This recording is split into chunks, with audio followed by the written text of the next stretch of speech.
তো তোমরা দেখতেই পাচ্ছ আমি কড়াই বসিয়ে দিয়েছি, তেলও দিয়ে দিয়েছি। তেল তো গরম হয়ে এসছে। এবার আমি দিয়ে দেবো হলুদ আর কিছু সামান্য নুন। তো আজকে করতে চলেছি চিকেনের কারি, কারি বলতে চিকেনের ঝোল আলু দিয়ে।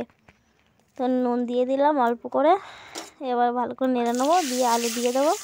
তো তোমরা ভিডিওটা প্রথম থেকে শেষ অবধি দেখতে থাকো, আর কি কি মশলা দিচ্ছে সেটা তোমরা দেখো।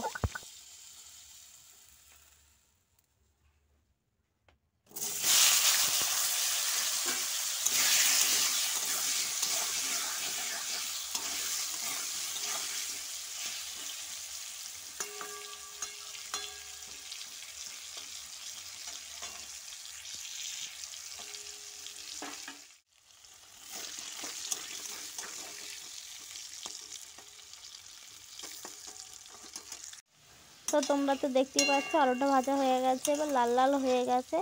এবার আলুটা আমি তুলে নেব। তুলে নিয়ে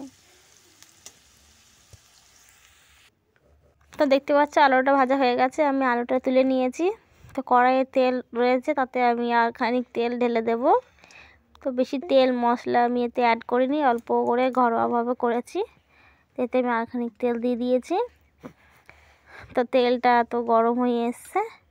এবার আমি পেঁয়াজ কুচি দিয়ে দিলাম।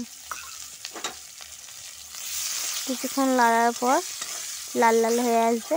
তারপরে আমি আরও আদা রসুন কাঁচা লঙ্কা পেস্ট করাটা দিয়ে দেবো, সাথে টমেটো। তোমরা রান্নাটা দেখতে থাকো, আর আমার রান্নাটা ভালো লাগলে তোমরা ঘরে ব্যবহার করতে পারো।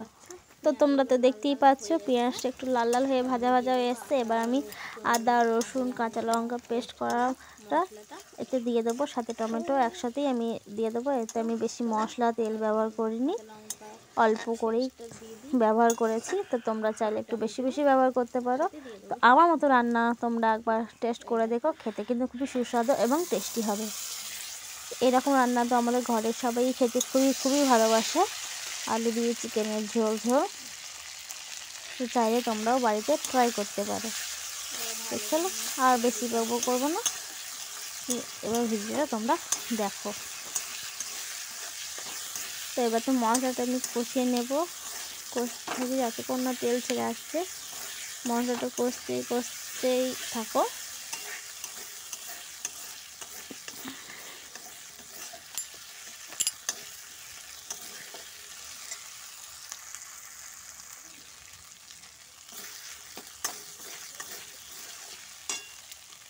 তো কিছুক্ষণ কষার পর এতে গুঁড়ো মশলাগুলো ব্যবহার করব। এতে আমি অ্যাড করব সামান্য হলুদ, কিছু পরিমাণ মাপে, সামান্য একটু লঙ্কা গুঁড়ো দিয়ে দেব। তোমরা তোমাদের স্বাদ অনুযায়ী ঝাল অনুযায়ী লঙ্কা গুঁড়ো দিতে পারো, যে যেমন ঝাল খাবে সেরকম লঙ্কা গুঁড়ো ব্যবহার করতে পারো। এখানে বাটাও ব্যবহার করেছি, লঙ্কা গুঁড়োও ব্যবহার করেছি। তোমরা চাইলে গুঁড়ো ব্যবহার করতে পারো, বাটা ব্যবহার করতে পারো। এরপর আমি দিয়ে দিলাম জিরে গুঁড়ো। তো জিরে গুঁড়ো দেওয়ার পর মশলাটা আমি ভালো করে কষিয়ে নেব যতক্ষণ না মশলাতে তেল ছেড়ে আসছে।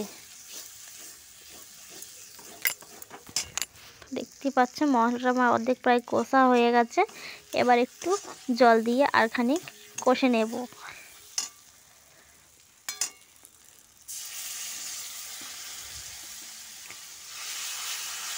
যতক্ষণ মশলাতে তেল ছেড়ে আসছে ততক্ষণ তোমরা মশলাতে কষাতেই থাকবে।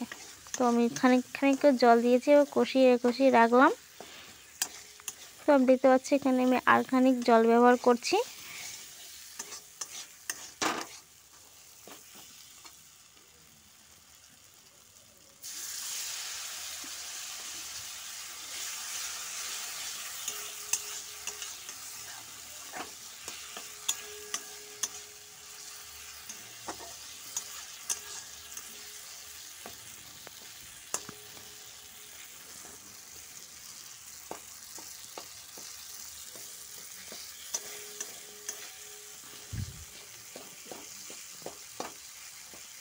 তো তোমরা দেখতে পাচ্ছ মশলাগুলো সব একসাথে একবারে মিক্স হয়ে গেছে খুবই ভালো করে।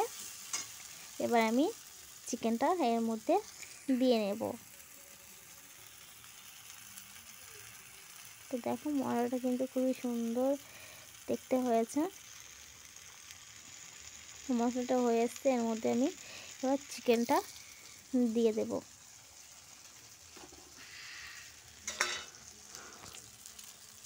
তো চিকেনটি আমি আগে ধুয়ে রেখে দিয়েছি। এই দেখো চিকেনটা আমি এতে অ্যাড করলাম। তো চিকেনটার সাথে মশলা ভালো করে মিক্স করতে হবে যাতে মশলাগুলো চিকেনের ভেতরে ঢুকে যায়। এখানে আমি কিন্তু এখনও লবণ ব্যবহার করিনি, এবার আমি পরিমাণ মতো লবণ দেব। তোমরা তোমাদের স্বাদ অনুযায়ী লবণ দেবে। এখানে আমি আমার স্বাদ অনুযায়ী লবণ দিয়েছি।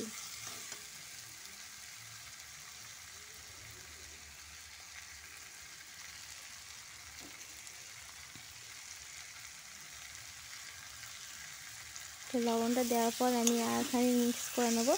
তো দেখতে কিন্তু পাচ্ছ তোমরা কি সুন্দর মশলার সাথে মাংস মিক্সড হয়ে গেছে একবারে। দেখতে কিন্তু খুবই সুন্দর লাগছে, মনে হচ্ছে এখনই খাই। তো মশলাটা চিকেনের সাথে মিক্স করে নিয়ে এবার আমি দিয়ে দেবো ভেজে রাখা আলু। তো আলুগুলো আমি দিয়ে দিলাম। আলুর সাথে চিকেনগুলো ভালো করে একটু কষিয়ে নেব ভালো করে।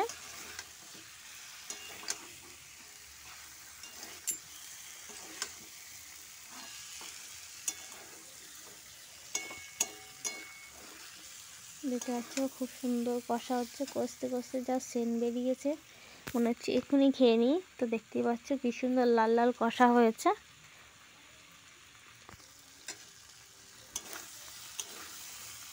তো ভালো করে নেড়ে নেড়ে কষতে হবে।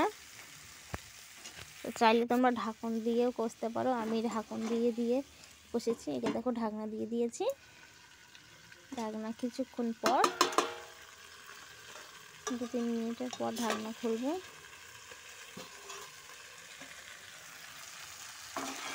দেখতে পাচ্ছি কষানো প্রায় কাছাকাছি।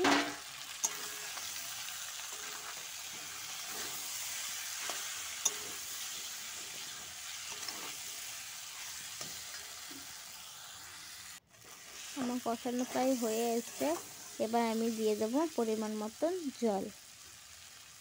তো তোমরা তোমাদের পরিমাণ মতন জল দেবে। আমি আমার পরিমাণ মতন লোক অনুযায়ী জল দিয়েছি।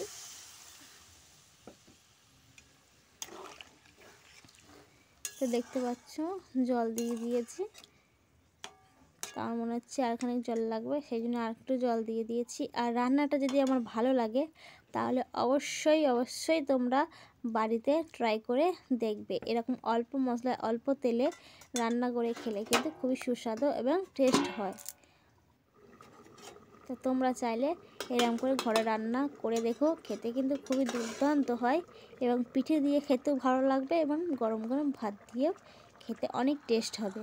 তো দেখতে পাচ্ছ প্রায় আমার মাংসের ঝোলটা ফুটছে, মানে প্রায় হয়ে এসেছে। তো তোমাদেরকে একটু দেখিয়ে দিই।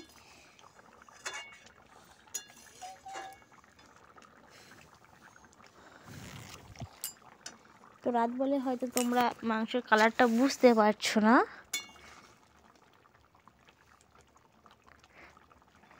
কিন্তু আমার তো দেখে মনে হচ্ছে চিকেনটা কিন্তু খেতে অনেক টেস্ট হবে। তো কে কে চিকেনের ঝোল খেতে চাও চলে এসো।